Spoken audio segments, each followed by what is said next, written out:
Okay, so the first type of trinomials that we've attempted to factor did not have any number in front of the x squared term. So we call this number right here the leading coefficient. So we say that these problems are of the type where your leading coefficient is not 1. So the first thing that you always want to do is see if it can be factored out. The only way that it can be factored out is if this number is a factor of your other coefficients. So notice here 4 goes into 12 and it also goes into 40. So I can actually pull it out as a GCF. So remember, that's where you have the 1 parentheses. You're going to divide each of these terms by that 4.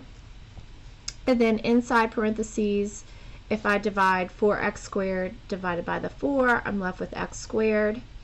Negative 12x divided by 4 gives you negative 3x, and negative 40 divided by 4 gives you negative 10. Okay, now you always want to check to see if this can be factored again. So to factor it again, you just kind of ignore this 4 on the outside. So I'm just going to bring it down, and I'm going to do my little double bubble, and I'm going to put an x here and an x here. And again, I'm going to think of numbers that multiply to give me 10, or multiply to give me a negative 10, but combine to give me a negative 3. So the way I think of it is if I'm trying to make a negative and the signs are opposite, these numbers are always going to kind of subtract to make that 3.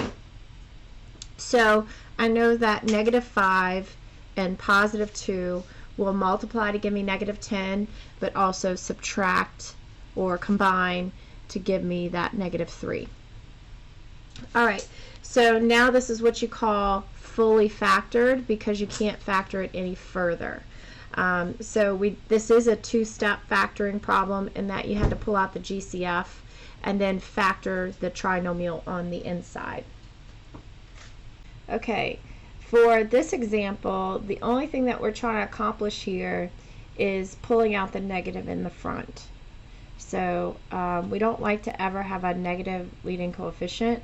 So we're going to pull that out, and what that's going to do is if you divide each of these by a negative, it's just going to change the sign of each term.